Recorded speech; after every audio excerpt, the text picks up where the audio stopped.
इस धरती पर हर मनुष्य को अपने कर्म का फल भोगना ही पड़ता है। जब तक उसके पुण्य कर्मों का प्रभाव होता है तो पाप कर्मों का फल उसे तत्काल तो नहीं भोगना पड़ता, लेकिन जैसे जैसे उसके पुण्य कर्म क्षीण होते जाते हैं और पाप कर्म उस पर भारी पड़ते जाते हैं, वैसे वैसे उसकी परिस्थितियां भी बदलती हैं और अंततः उसे अच्छे और दोनों का फल यही भोगना पड़ता है। ये अलग बात है कि ये तय नहीं होता है कि आप किस जन्म का किया हुआ पुण्य किस जन्म में भोगेंगे और कब भोगेंगे। नमस्कार, प्रखर आस्था देख रहे हैं आप। मैं हूं आपके साथ दिल्ली। आज एक बहुत रोचक कहानी कहने जा रहा हूं, बताने जा रहा हूं, सुनाने जा रहा हूं, जिसे कुछ लोग सच्ची घटना बताते हैं और कुछ लोग इसे कहानी मानते हैं। खैर, ये कहानी है या सच्ची घटना है, ये एक अलग विषय है, लेकिन ये कर्म के फलों को जिस तरह से दर्शाती, हमारे किए हुए कर्म का फल भोगने की जिस स्थिति तक पहुंचाती है, वो निश्चित रूप से हर आदमी को सोचने की जरूरत है कि हम अपने जीवन को किस तरह से जिएं कि हमारा जीवन मंगलमय हो। ये कहानी प्रयागराज की है, इलाहाबाद की है। इलाहाबाद कोर्ट में एक जज साहब थे जो नियमित रूप से गंगा स्नान के लिए सुबह जाते थे और निर्धारित समय पे कोर्ट के कार्य देखा करते थे। एक दिन की बात है कि जज साहब गंगा तट पर ऐसे ही टहल रहे थे। सुबह का समय था, सूर्योदय हो रहा था। चूंकि वो बहुत धर्मानुरागी थे, धर्म कर्म में वो ज्यादा विश्वास करते थे, तो उनको लगा कि जब प्रयागराज में तैनाती है तो गंगा लाभ तो लिया ही जाए। इस उद्देश्य से वो नियमित गंगा स्नान करने जाते थे। एक दिन की बात है, जज साहब ऐसे ही शौचादि क्रियाओं से निवृत्त होकर के गंगा के किनारे से आगे बढ़ रहे थे, तो उन्होंने देखा कि उनके आंखों के सामने एक आदमी की हत्या हो गई। सज्जन आदमी थे, विद्वान आदमी थे। फैसला करना एक अलग चीज है, लेकिन सामने घटना का होना एक अलग चीज है। तो वो जो घटना उनके सामने घटी, उसमें उन्होंने अपराधी का भी चेहरा पहचान लिया। मरने वाले को भी बाद में पुष्टि ही हो गई, लेकिन वो जब वो घटना सामने इनके हुई तो वहां से जल्दी जल्दी भागे आए, स्नान भी नहीं किया, गाड़ी में बैठे घर वापस चले आए। लेकिन मन में बड़ी उथल पुथल थी, बड़ी घबराहट थी। ये प्रक्रिया उनके मानस पटल पर वर्षों तक उसी तरह से जिंदा थी, चलचित्र की भांति। रोज कभी न कभी ये घटना उनके आंखों के सामने आ जाती। बार बार वो सोचते कि मैं जज हूं, मुझे इसका पक्ष लेना चाहिए, इस पे मुझे भी पैरवी करनी चाहिए, मेरे आंखों में चश्मदीद हूं इस घटना का। लेकिन वो कभी पुलिस के सामने नहीं गए और ये पुलिस ने अपने ढंग से इस पूरे मामले को निपटाया, शुरू किया। उस हत्या में जिस आदमी को आरोपी बनाया गया, संजोग से एक लंबे अंतराल के बाद जज साहब तब भी प्रयाग में ही थे और ये मामला इन्हीं की कोर्ट में आ गया।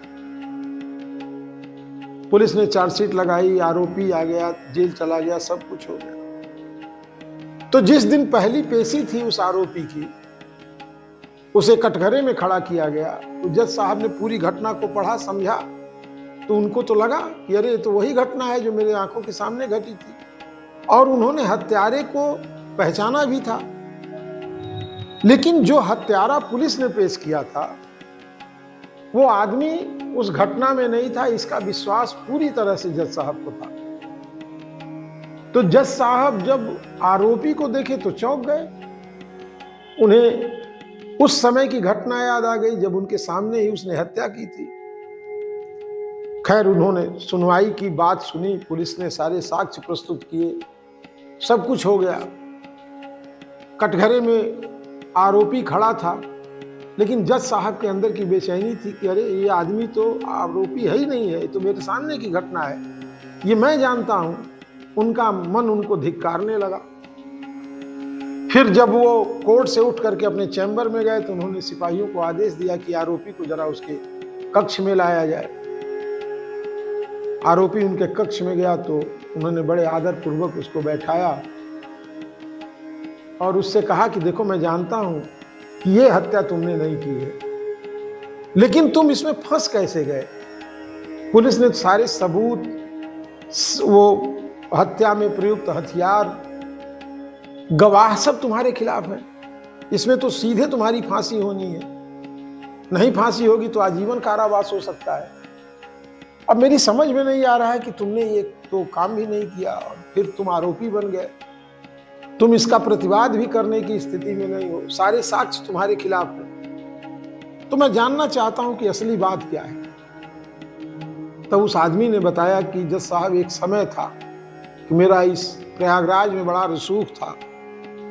मैंने दर्जनों हत्याएं की, कितना अपराध किया मुझे नहीं मालूम, लेकिन मेरे पास पैसा था, पावर था, लोग थे, और इसके चलते मैं अब तक किसी भी आरोप में इस स्थिति में नहीं पहुंचा।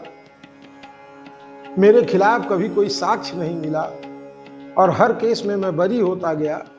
अब बुढ़ापे में आनंद का जीवन जी रहा था और पुलिस ने इस गंभीर मामले में मुझको फंसा दिया जिसमें मैं आरोपी ही नहीं हूं। चूंकि जज साहब बड़े धार्मिक थे, ईश्वर में उनकी अटूट आस्था थी, तो उन्होंने कहा कि हो न हो, ये कर्म फल का भोग है। जो कर्म इसने नहीं किया उसमें तो ये बच गया अपने पुण्य प्रताप से, लेकिन अब इसका पाप इसके ऊपर भारी पड़ रहा है। हो सकता है इस कारण ही ईश्वर ने इसको ये सजा दी हो। तो जज साहब ने कहा, देखो, अब तुम्हारे खिलाफ सारे साक्ष्य हैं, सारे सबूत हैं, गवाह तुम्हारे खिलाफ है, मैं इसमें कुछ कर नहीं सकता। चूंकि न्यायपालिका की एक अपनी व्यवस्था है, सब कुछ जानते हुए मैं तुम्हारी मदद नहीं कर सकता। लेकिन तुम ये जान लो कि तुम्हारे पुण्य कर्म खत्म हो गए, क्योंकि जब तक तुम्हारे पुण्य कर्म तुम्हारे साथ थे, तुम्हारे सारे अपराधों में वो अपराध तुम्हारे पुण्यों को घटाता गया। अब तुम्हारा पुण्य का झोला खाली हो चुका है, इसलिए पाप तो भोगना ही पड़ेगा। तो दर्शकों, ये कहानी आपको कैसी लगी हमें कमेंट बॉक्स में बताइएगा। हमारे इस चैनल को अगर आप YouTube पे देख रहे हैं तो हमारे चैनल को सब्सक्राइब कर लें, फेसबुक पे देख रहे हैं तो फॉलो करें, लाइक करें। राधे राधे।